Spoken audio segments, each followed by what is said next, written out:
Hi guys, कैसे हैं? मैं उम्मीद करता हूं कि आप लोग सुरक्षित हैं। चलिए आज के इस एपिसोड में हम लोग बात करेंगे जो प्रिंसिपल वर्ब है, प्रिंसिपल वर्ब के पार्ट्स के बारे में बात करेंगे। और आगे बढ़ने से पहले है ना, इस वीडियो में आगे बढ़ने से पहले एक रिक्वेस्ट है आप लोगों से, जो भी हमारे इस चैनल पर है ना नए हैं वो हमारे वीडियो को शेयर करें, लाइक करें, कमेंट करें और हमारे चैनल को सब्सक्राइब करें।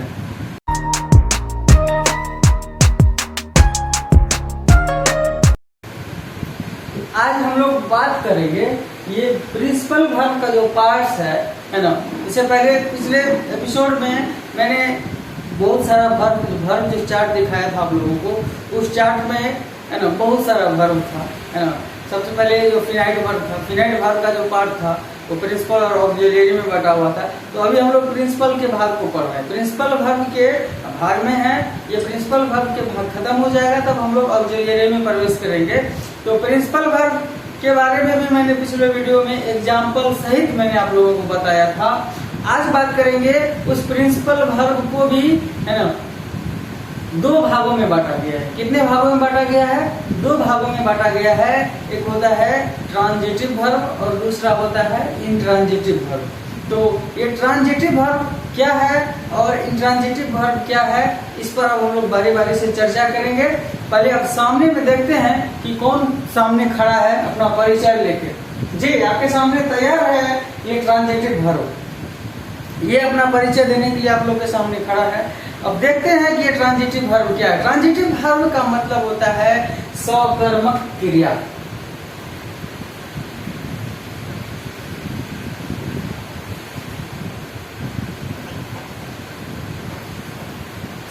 सकर्मक क्रिया मतलब क्या कि एक ऐसा वर्ब जो ऑब्जेक्ट के रूप में अपने साथ में कोई नाउन या प्रोनाउन रखता हो, इस प्रकार की क्रिया को सकर्मक क्रिया कहते हैं। कर्म है ना, किसी सेंटेंस को क्रिएट करने के लिए कम से कम सब्जेक्ट, वर्ब और ऑब्जेक्ट की तो आवश्यकता होती ही है।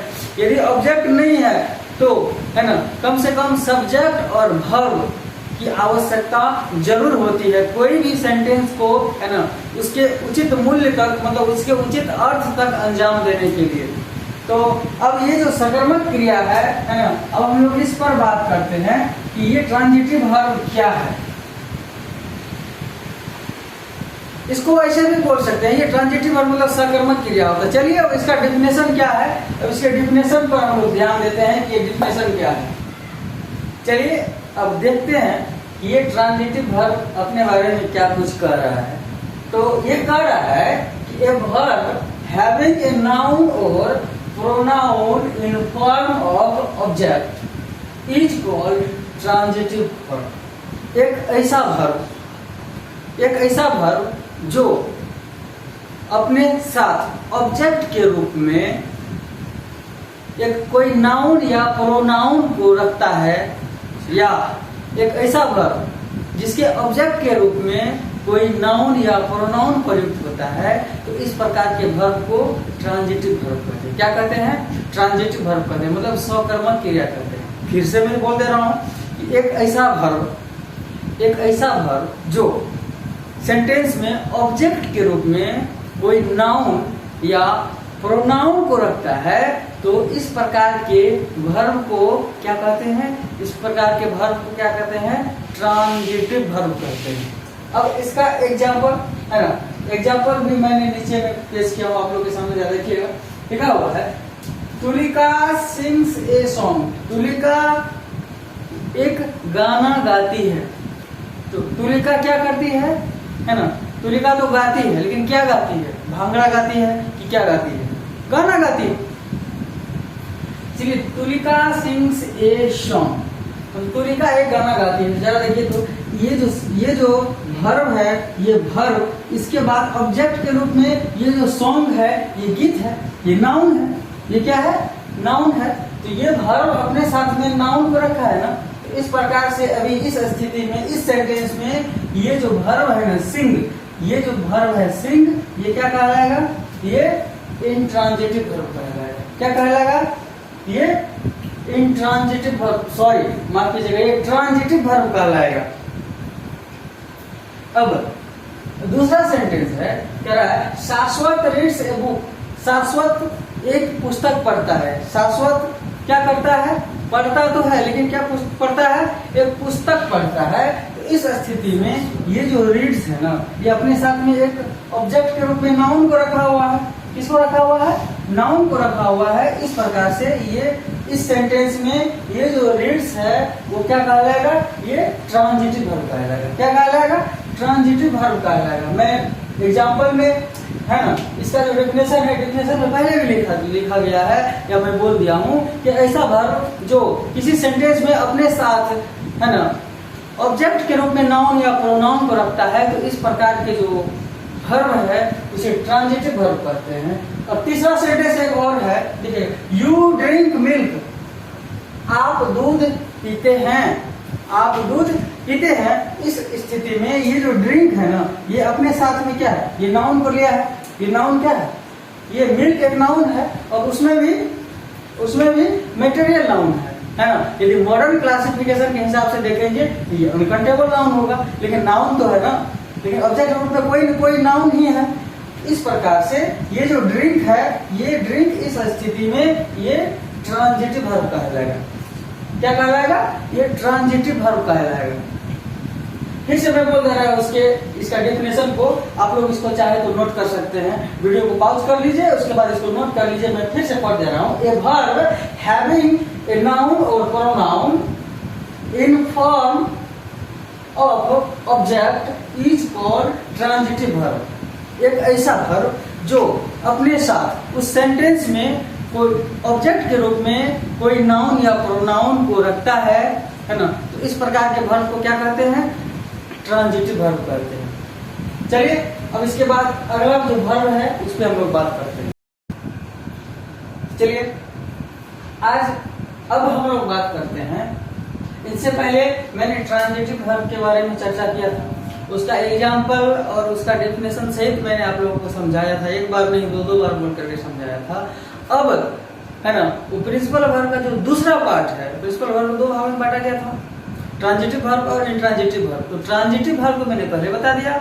अब बारी आती है इंट्रांजिटिव। ये भी बेचारे कब से खड़ा है अपना है ना परिचय देने के लिए। जरा इससे पूछताछ करते हैं हम लोग कि क्या कर रहा है।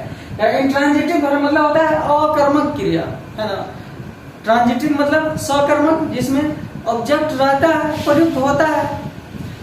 अब ये है इंट्रांजिटिव मतलब अकर्मक क्रिया, मतलब कि एक ऐसा क्रिया है ना जिसमें सेंटेंस में उस क्रिया के साथ कोई ऑब्जेक्ट नहीं रहता है, मतलब क्या कोई ऑब्जेक्ट नहीं रहेगा, तो उसको क्या कहते हैं? अकर्मक क्रिया कहते हैं। कहने का मतलब इसका हिंदी होता है अकर्मक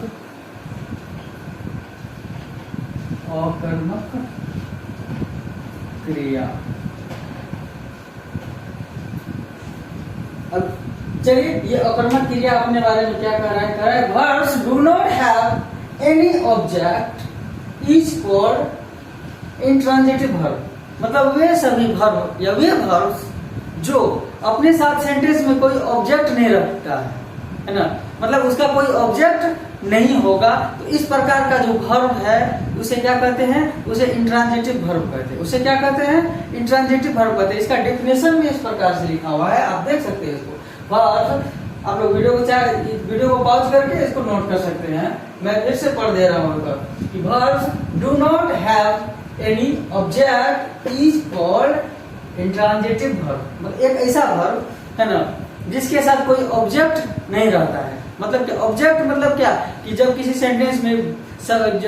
सेंटेंस में वर्ब के साथ कोई नाउन या प्रोनाउन प्रयुक्त होता है वर्ब के बाद, तब वो ऑब्जेक्ट कहलाता है।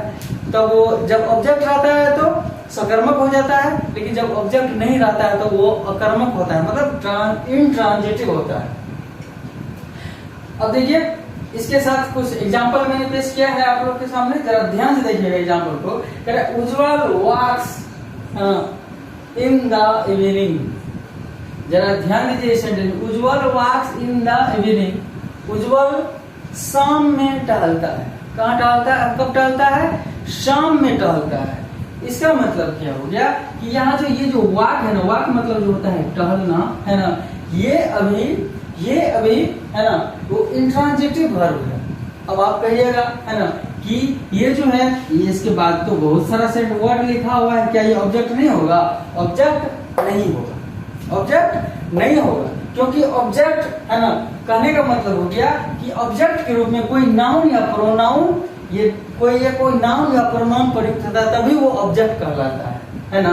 इसका मतलब हो गया कि इन द इवनिंग, इवनिंग तो एक टाइम है, वो समय को बताता है ना।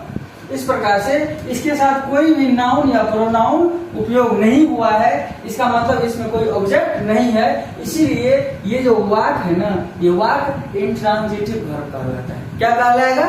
इंट्रांजिटिव वर्ब कहलाएगा। जरा दूसरा सेंटेंस देखिए, कह रहा है कि राम स्लीप्स, राम सोता है ना, राम सोता है, इसके साथ भी कोई ऑब्जेक्ट नहीं है। इस स्थिति में ये जो स्लीप है, स्लीप ये क्या कहलाएगा? ये इंट्रांजिटिव मतलब अकर्मक क्रिया है ना। जरा ध्यान दीजिए, लिखा हुआ है यू रन वेरी फास्ट, आप बहुत तेज दौड़ते हैं। आप क्या करते हैं?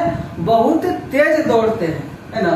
तो रन, रन मतलब दौड़ना तो होता है, लेकिन इसके साथ में कोई भी ऑब्जेक्ट नहीं है, मतलब कोई नाउन या प्रोनाउन नहीं है। ये वेरी फास्ट क्या है ना, ये वेरी फास्ट एडवर्ब है ना, वर्ब की विशेषता को बतलाता है। दौड़ता तो लेकिन तेज दौड़ता है, ये एडवर्ब है, कोई नाउन नहीं ना है, प्रोनाउन नहीं ना है, इसीलिए ऑब्जेक्ट नहीं कहलाएगा, है ना। इसका मतलब ये इस सेंटेंस में ये जो रन है ना, इसके साथ कोई ऑब्जेक्ट नहीं है, ये तब इस स्थिति में ये रन इंट्रांजिटिव वर्ब कहलाएगा। क्या कहलाएगा? ये इंट्रांजिटिव वर्ब कहलाएगा। इसके नीचे लिखा हुआ है, देखिएगा इस सेंटेंस में, अमन वाज वीपिंग, अमन रो रहा था, अमन रो रहा था। इस स्थिति में भी ये जो वीपिंग है ना, वीप मतलब रोना होता है, इसके साथ में या इसके बाद कोई नाउन या प्रोनाउन प्रयुक्त नहीं हुआ है, इसीलिए इसके साथ कोई ऑब्जेक्ट नहीं है। इस स्थिति में ये जो वीपिंग है ना, ये वीपिंग क्या कहलाएगा? ये वीपिंग क्या कहलाएगा? ये इंट्रांजिटिव वर्ब कहलाएगा। क्या कहलाएगा? इंट्रांजिटिव वर्ब कहलाएगा। अब चलिए, अब हम लोग और इसके बाद आगे बात करते हैं कि कुछ कुछ और वर्ब है। अब देखिए, कुछ कुछ ऐसा वर्ब है जो ये कभी कभी इंट्रांजिटिव के रूप में भी कार्य करता है और कभी कभी ट्रांजिटिव के रूप में भी कार्य करता है। आगे देखते हैं। चलिए, तब तक के लिए धन्यवाद, मिलते हैं फिर अगले वीडियो में, है ना। और एक रिक्वेस्ट है, जो भी हमारे इस चैनल पर नए हैं, जो हमारे इस वीडियो को देख रहे हैं, उनसे अनुरोध है हमारे इस चैनल को सब्सक्राइब करें, है ना, वीडियो को शेयर करें, लाइक करें, कमेंट करें। धन्यवाद।